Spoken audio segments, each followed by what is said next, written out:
Thank you so much for being here. We're so excited for this. Welcome. Yeah. Thank you. I'm happy to be here. And so, most people do not start out in real estate, but somehow find themselves in it. And I think we've had this discussion before, and you are a prime example of that. So tell us where your career actually began.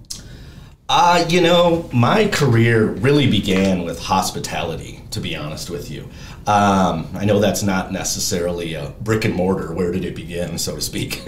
But hospitality has kind of always been a foundation of who I am. I've always taken care of people. It's kind of strange, actually. When I was a little child, I was told by my parents, I was kind of an entrepreneur, you could say, from day one. Right from the get-go. Yeah, and it's the craziest story. I love telling this. I would get so after Christmas and everything, I would chop like the tree and make like little wreath things, and they were just disgusting, right? Just like you could tell like a toddler chopped down a Christmas tree, right? So that's what I did, and I would then put it in my little my little red Ryder wagon and go to my neighbors, just like this cute little kid, and I'd purposely be all like looking sad and cute. Like I need money. Granted, this isn't Edina, and I'm selling a used Christmas tree. After Christmas. After Christmas. I love this. Recycling. Exactly. So I go to all my neighbors. Of course, they knew me because I was a little neighbor boy, and I'd be like, hey, I know Christmas is over, but look at what I made for you. You know what I mean? And they couldn't say no, and I was doing that on purpose, of course. Just kind of like, look at this. And then it evolved to, I would get I have two brothers. I'm a middle child. I have an older and a younger. And then it would get to the point where I would take their like Christmas toys and stuff, and then I'd go try to sell their toys to all my neighbors. Amazing. Yeah, so it was always working with people, sales, hospitality. It was always kind of in my blood, is what I'm getting at, from day one, clearly. Right. So you weren't the little kid in kindergarten saying you wanted to be a real estate agent? No, never. Never once. So from selling the little wreaths from the Christmas trees and the hospitality thing, what was the industry that you were in last before you entered real estate? Yeah, so great question. So that's, a lot of people know me from kind of my recent platform to answer that question, which is hospitality, which is restaurants and nightlife. I kind of started out in college with my undergrad bartending, as most people kind of do. And it was an awesome experience. And then I kind of got promoted to bar manager, which isn't anything that I wanted at the time. When you're a college student, you don't have time to do anything but study and drink, right? Yes. Go to college for socializing. Exactly. And so with me, with my personality and the way I am social, I was like, this is great. I'm going to love college. This is awesome. Got into the bar scene. I actually applied as a bouncer because I didn't know what I was doing. I was like 17 years old, didn't know anything. And I'm just like, Mom and Dad are like, all right, well, you're in college, Matt. Time to find a part-time job. All right. I went to the closest bar to where the campus was. I went to St. Cloud State, by the way. Okay, that's what I was going to ask. Yeah, for my undergrad. And I was there for 7 years, by the way. 7 very fun years. And eventually, I kept getting promoted within the bar business in the hospitality industry. And I applied to be a bar security. I got hired as a bartender, applying for a bouncer position, and which was great because like 2 days after the interview, the owner of the bar called me in St. Cloud and he said, hey Matt, great interview, and I'm like, oh, I know where this is going, He's like, awesome interview, don't need you for security, but we do need bartenders. I'm like, well, that is awesome, but I have no idea how to bartend. Thank you, goodbye. And then he called me again. He's like, no, I don't think you get it. Like, I'm going to train you. You have what it takes that I can't teach. However, I can teach you all the little things. I'm not worried about that stuff. I can't teach personality. Right. I can't teach interactions. I can't teach social. Yeah, the charismatic piece of it. Yeah. Exactly right. And so eventually it kind of came down to, well, all right, I'll give this a shot, And it worked out and it was huge. And then before I knew it, I was general manager. And then I was a partner and an owner. And then I branched off, graduated college, came down to Minneapolis. And that's when it really blew up. Same thing. I have everyone in my family is an attorney. And my older brother, one of his clients is a gentleman that owns a bunch of skyscrapers downtown Minneapolis. Okay. So, because he's a real estate attorney, of all things. Right. And eventually it came to the point where, all of these people would reach out to me, and it was kind of, I don't know what I'm doing, but I'm not going to say no, right? So let's give this a shot. And it kind of, I kept finding myself growing and growing to the point where I was a partner. I don't want to use the word partner, but where I was a big piece, you could say, of the pie with big restaurant corporations that were coming into town. Okay. At the time. And my job was always kind of to shake hands and take care of people, like I say, know. So I took that platform, and that's when I said, okay, we all know about George Floyd, COVID, everything that happened locally in recent years. So I kind of said to myself, okay, I don't know how much longevity there's going to be in this industry, just for the time being. Especially Minneapolis. Yeah, exactly. Especially even more so locally. And I was at the point then where I just got married, just had a child. So I'm like, okay, am I really want to be that dude that's like 50 running nightclubs? You know what I mean? Like really cool when you're 20s and 30s, then what, which my wife reminded me of very often when I was in my 30s.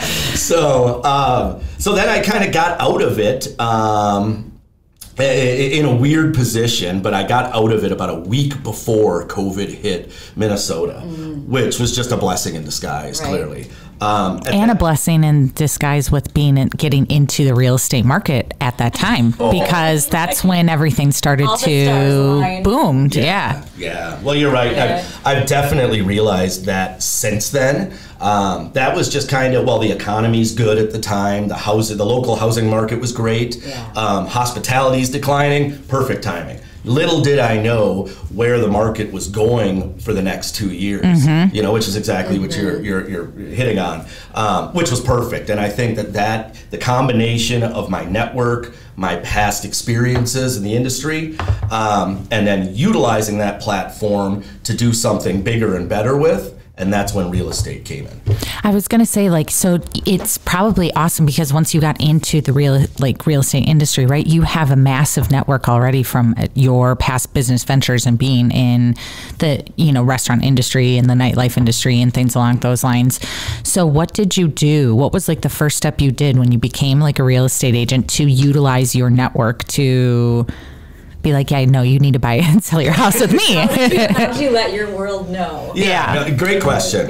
Great question. To be honest with you, to be as transparent as I can be, Facebook, social media. That was my number one. In the past, like I said, I was in restaurant, nightlife business, which in recent years have kind of became like a hybrid. As you're seeing, it's kind of like restaurant beginning. I always look at it as like a mullet, right? Party in the back, business in the front. Yes. That's what they're doing in Vegas and New York, all the large markets right now.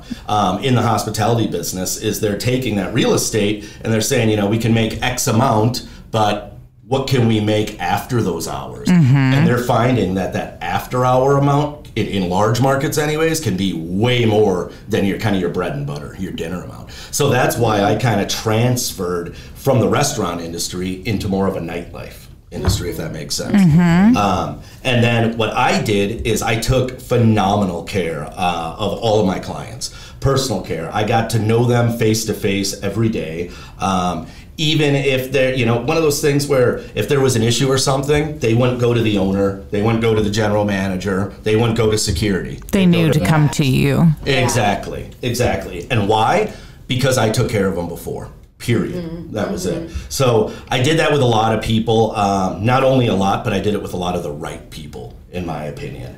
Everybody's local. Everybody is, I would say, age-wise, is probably 30 to 60. I know it's a big window, but so what I did then, I got into real estate and I said, okay, how can I kind of transfer this platform that I've kind of nourished for 20 years? Right. And so eventually, I said, okay, I'm going to start with Facebook, but I want to be very sensitive to Facebook and social media, right?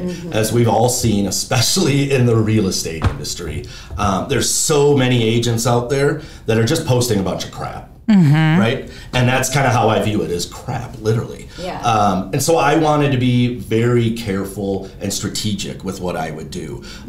Meaning, how can I tie in my old business and those people, that network, with my new business, right? And all it was about was relationships. That's what I've learned. I learned that 25 years ago, and I learned it even more so in this industry in the last 2. It's all about relationships. So in the real estate industry, one of the biggest things that we do is leads, right? Like paid leads. Zillow, Realtor.com, you name it, Open Door, they're everywhere. Yep. Right. And it costs a lot of money to do them. It's a big portion of what realtors do and their business. I haven't done one ever. I started out with it. I'm on a large team, the pro team with Remax Results. My team lead, Ryan Fisher, who we all know, who's awesome. He pays for a lot of leads for our team, and it's a good amount of money too. Everyone uses them. I turn them all off on my phone. I still pay for them. I realize the time for me that I have to put in to a new lead, just a random lead that I don't know, is far more time than it is to nourish a relationship. Based on the network that you already have. Correct, for me. Yeah. Exactly. Right. So I kind of took that and I said, okay, well, why would I do this, you know? And it's great because then I concentrate, because of that, I concentrate and focus mainly on my marketing. What would you say, because a lot of people, I feel like in sales, right, like a lot of people, you have to be used to the word no, but when you have those relationships built in, is how have you overcome and walking the fine line? Because like there's all like, I mean, I've had friends who they haven't closed with like All American Title, and I'm like, what the heck? You know, like, this is what I do, right? You know, but like you have to get over that piece of it. But then also when you're building relationships and you have these people, is then the touch point of it, like there's certain companies that have like, okay, you got to touch every 7 days and do this and do that, right? Program. And how did you make sure you weren't overdoing it, but managing it enough so they weren't like, okay, Matt, like we get it, you're in real estate, but then also you want them to be that you're top of mind. So what did you like strategically do to make that happen? And then what advice would you have for people to overcome the people who are in your network that you're like, wait a minute? Yeah, that's a great question. So what I do, first and foremost, what I do is support. It blows my mind how many, even friends, not just business or acquaintances, but friendships even. People don't support each other this day and age, in my opinion, I suppose. So to answer your question, what I did is I supported everyone else. I spent many years supporting my network. Don't get me wrong, I didn't do it just for business. It wasn't all pre-calculated. Although a portion of it was calculated, don't get me wrong. However, I would take that and, I wanted to make sure that I did something different, and I supported my friends and my network in a way that nobody else has. And I unfortunately discovered that all that took was supporting them. Everybody, and when I say support, I mean like going out of your way, going above and beyond, For instance, I have my client right now that Melanie knows about, that's a disabled firefighter, right? I was brought in because I sold his neighbor's property and he wants me to sell his. Right now, I've spent 2 months on trying to not sell his property. You know what I mean? Because I care about him, not the money. That right there is relationships. That's how it works. Relationships greater than the transaction. Exactly. And that's literally what I told him. He said, you don't have to keep doing all this. I know that you're not getting any money out of anything. I said, and just like I shared with Melanie's husband, who does the same thing, I shared with him as well. I said, listen, my heart is far bigger than my wallet. That I care about this more. And I think that is what makes me a great realtor and a good salesperson, is I put my heart before I put my wallet. And I love that. Yeah. And people always remember. You always know people remember how you made them feel, right? Oh, you're right. When you do things like that, like the payoff is for years to come. It's forever. They're going to tell everyone they know about you and the way they feel about you. Yeah. And it's like that speaks volumes. It does. Thank you. Everything you do is you know. Well, it's funny you say that. That kind of reminds me. So I have a client in Eden Prairie that I just got them a house. They're from out of country, so they've been trying to get a house forever. And he used to work for me at one of my nightclubs downtown back in the day. He said, and I'll be quick because I know I don't shut up. He told me, he and his wife said, we knew you were our realtor before you even knew you were going to be a realtor. I said, well, what are you talking about? That doesn't make much sense. They said, well, there was a day, like 6 years ago, Matt, when we were closing down one of the restaurants, and this guy was my bar back at the time, so he cleaned everything up at the end of the night, and he found a wallet with $1,200 cash in it. We were in the nightclub business, so a lot of cash with the exchange, of course. And he gave it to me and said, what are you going to do with it? Obviously, I put it in our safe, locked it away, called the gal, and she got it. That day, my barback, he and his wife said, that's the guy I want to work with. And they called me last year, which is 5 years later, and I didn't even know about this. And they said, do you want to know why we chose you, Matt? I said, sure. I figured it was just because of my good looks. I was definitely wrong. But yeah, it's because of the trust. Again, it's the relationships. You know what I mean? So if you can naturally do that, and if that is who you are naturally, I think it'll just flow and it comes to you then. Do you do the traditional lead generation and any of that? Or are you just nope, this is how I just... Nourishing your network? Yes. Yeah, no, to be honest with you. What I do is I just stay in front of my network. And again, I support my network. I take care of them. And how do I do that? Other than those examples, we just had the pro team, for instance, we just had a huge event for all of our clients and past clients to come get pictures taken for holiday pictures. And it's free, it's on us. You come in, we do this nice little thing at Loring Park. Yeah. Stuff like that costs us a ton of money. But the reason we do it is because it builds those relationships. 100%. Creates those bonds. You know what I mean? And no one else is doing stuff like that. So. Right. Yeah, no, that is really true. So true entrepreneurs like yourself often find themselves on adventures they didn't think possible. Tell us about some new opportunities or experiences that you've encountered as a result of your expansive network. Yeah, isn't that the truth? Yeah. This is fun for me because this is kind of cool. So I had 2 weeks ago, I had this client that is from Los Angeles. They called me, it's a couple, they're two big producers for Netflix, right? And they said, hey, Matt, sounds like you're the guy in Minnesota. I said, well, hey, that's awesome. What do you want to buy, right? Yes. I sure am. Yeah, especially from LA. I'm thinking, okay, this is Minnesota. We're just peanuts to you guys. Yeah, 100%. And I got their contact through when I was in the hospitality industry. When the Super Bowl was in Minneapolis, I was the official host for the Rolling Stones magazine as well as Maxim magazine. And so I met a lot of these bigwigs from that event. And like I shared with Melanie, one of the big things I did to nourish my sphere of influence, you could say, is I kept every single contact number. Anytime I got a text message from a billboard, from a magazine, from flyer team, from radio ads, because we did everything, it was my phone number that it went to. Every time that rang, I answered it within 5 seconds. I saved their contact, and I followed up with them. I've done that with over probably 50,000 people that are local. Wow, that is just crazy. Yeah. Oh my God. So then these people from LA called you and they're like... Yeah, so they basically said, hey, Matt, I was thinking that it was for a house, right? I was thinking you're the guy to go to Minnesota for a house. Awesome. No, they wanted a house, but they didn't want to buy a house. They wanted a house for filming. So they came into Minnesota. They're filming some show. I can't disclose the name. Oh, shoot. Legally. Yeah, should I have talked about this or not? Oopsie. Well, you're not giving the show name. Yeah, exactly. So some big A-list celebrities were in it, which is pretty cool. I ended up getting them a very, very large home in Minnesota. that was vacant for them to film in, and they ended up filming like 2/3 of their film, which saved them millions of dollars, not hundreds of thousands.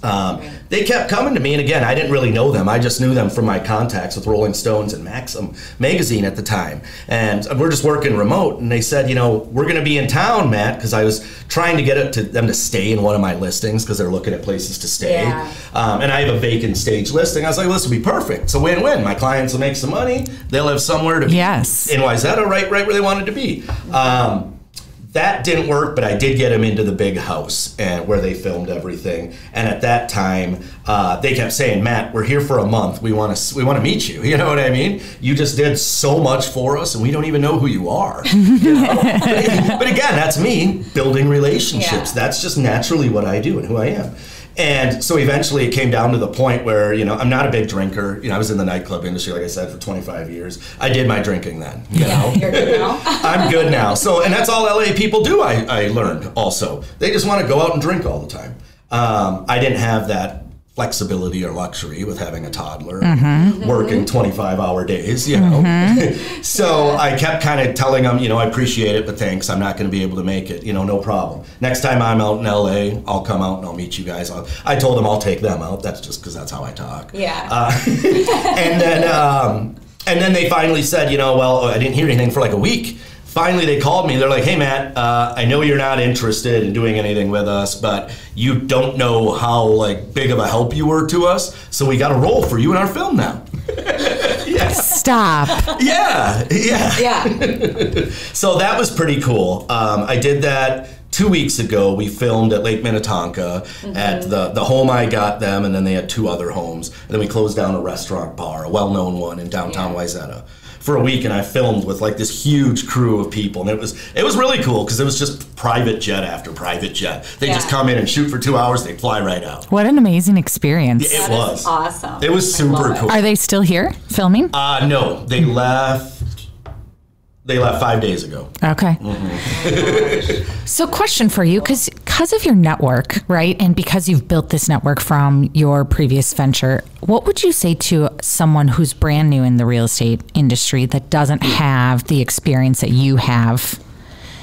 What would a piece of advice to them of how to grow their network?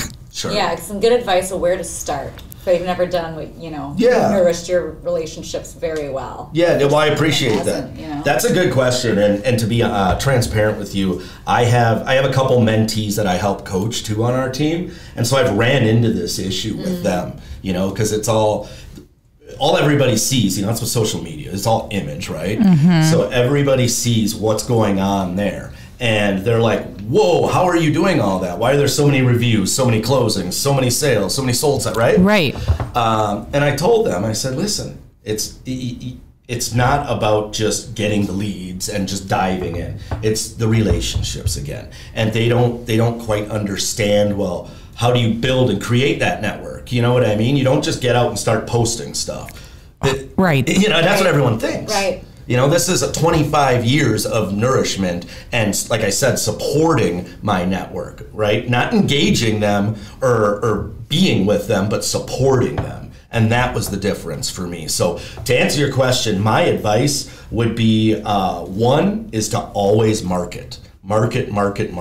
Like Melanie and I spoke the other day about, for instance, I think that a very successful realtor needs to be a marketer they need to be in marketing before they're in real estate in order to succeed long term in this industry. That's truly how I feel. I don't like to bring up the name, but the Chris Lindahls of the world, right? I got called yesterday Chris Lindahl 2.0. I don't know how I feel about that. Oh my God. I take that, I honestly know, all jokes aside, I do take that as a compliment because it shows I'm doing something successful and it shows I'm doing something right. The other thing I do, I market at the same time, same days, every day. So I follow when's the best time to do it. I look at all the insights, the data, and the statistics. Not a lot of people do. Not a lot of people don't have the time to do that, right? I don't watch TV. I don't drink. I work and I work and I work. If you ask me what's my downside, right? What would a negative be? What's something I can improve on? It's all I do is work. So if you look at my social media, all it is work. You know what I mean? So I try to throw, like a picture of me, my daughter, a family picture with my wife or something, you know what I mean? Just to try to change things up. But that's my weakness, is everything I do is literally work. Like at nighttime, put my daughter down, I go down to my home office for like 3 to 4 hours every single day. So it's all about routine for me too, as success. And I would say, as a new agent, if you can create that routine from day one and actually stick with it, and that's the problem, is sticking with it. Yes. If you can stick with it, you're going to be just fine. But you have to also have reserves. You have to be prepared that, what are the statistics? I think 80% don't make it past year one or something. Right. That's because nobody sticks through it. Everyone says, I can do it, you know what I mean? But it's easier said than done, right? Yeah. Do you believe it is beneficial to be, obviously you are a part of a team, but do you believe that like a new agent, do you think it's beneficial for them to join a team? Or especially, I guess now in this market, would you think that is more? Yes, I would say as a new agent, I would highly, highly advise against going independent.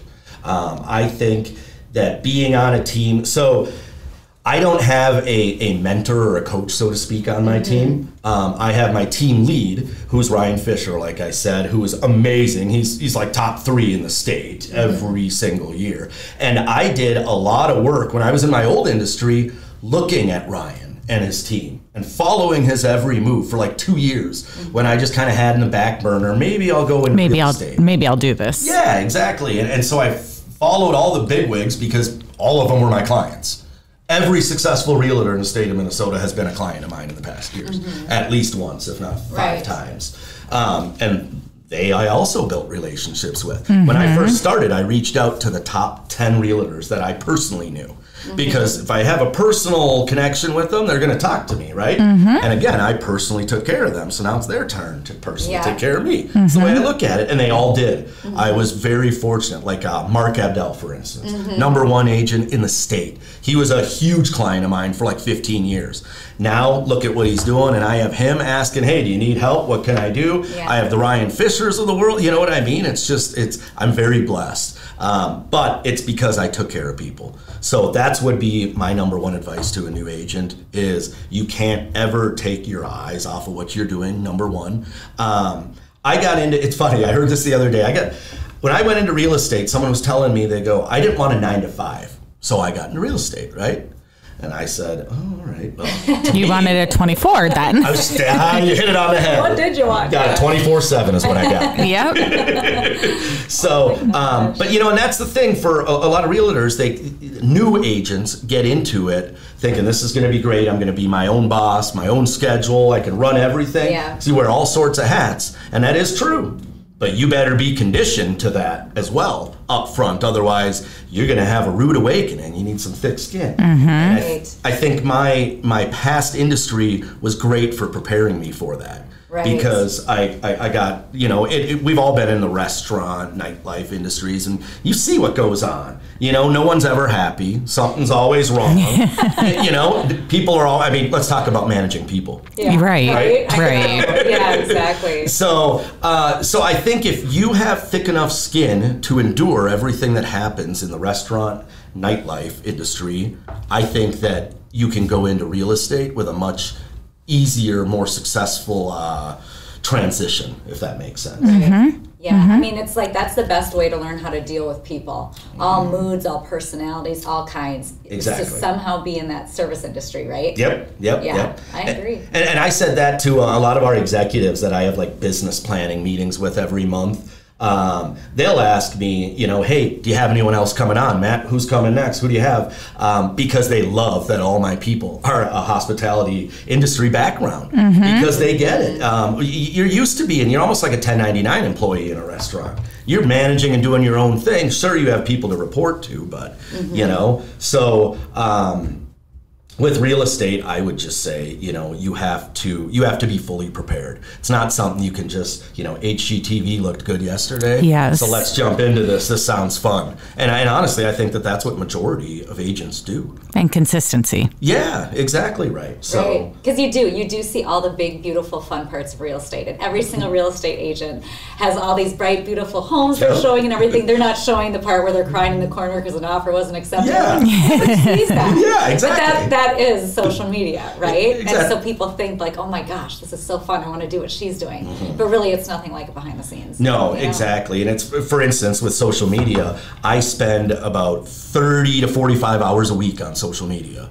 That's good. good. You know how your screen time? Yes. I hate looking at that. Yeah. Every Sunday. Every Sunday, up. it's like. Yeah, and you're like, oh my gosh, just flip it over. Yeah. Yeah. I didn't do that. But, to me, I have to try to tell myself when I see the screen time like that with social media, that's work for me. Mm-hmm. You know what I mean? It's not me sitting there seeing what, Susie Q did last Wednesday. I don't give a crap. It's me catching up to the 45 DMs that I have now. Yes. And all sorts of stuff. So I think, and I think that's another benefit too. Social media right now is, I know a ton of agents that were in the business before social media came out. Mm-hmm. If you are a, what do they call it, a digital creator these days, right? Right. If you know what you're really doing on social media, you don't need to spend one penny on advertising, marketing, promotion. Yeah, it's all free. Exactly. Yeah, exactly. And isn't that miraculous to think? Mm-hmm. Yeah, and the people that do it really well, it's like that is their business. Exactly, and that's majority of what I do, like what I showed you guys this morning. Yeah. I spent 3 hours last night doing that. I do all my marketing and all my posts days before the actual day. Nice. It's all done. Speaking of social media, for people who have not followed you or don't know where to find you, where can they find you? Great question. They can find me at either the Parrington Group with the pro team, or they can find me at Matt Parrington, or on Instagram, Maddie Parrington. Nice. And that's awesome. And of course, we'll share all this stuff too. Yeah, thank you. I haven't made it to the YouTube, TikTok world yet. You haven't? Really? One thing at a time. Yes. I always believe strive on one and then build onto the next. Because if you do too much, I think then it doesn't, you're not giving and it. if this is working and you have all these followers and you're getting all this traction, do you really need to invest that much time doing the next thing? No. Yeah, ain't broke, don't fix it. Exactly. Right? Exactly, that's true. One other thing that's nice, I have a lot of my service industry employees are here now. Mm-hmm. And when they're in real estate, it's much easier to manage them than somebody else that's just out of the blue jumping into real estate. Okay. And it's a whole, because they can take direction. And that's what you need to do as an agent. Right. Be coachable. Be very coachable. And a chameleon, that's what I say. Yeah. But that's, you have depending on your client, depending on the price point where you are, everything changes with every one of them, That's true. This month I have a $85,000 closing and a $2.6 million closing. Mm-hmm. They both get the exact same treatment. Yeah. I love that. As it should be. That's awesome. Well, thank you so much. Yeah, thank you for having me. Yeah, thank you for coming. It's been great.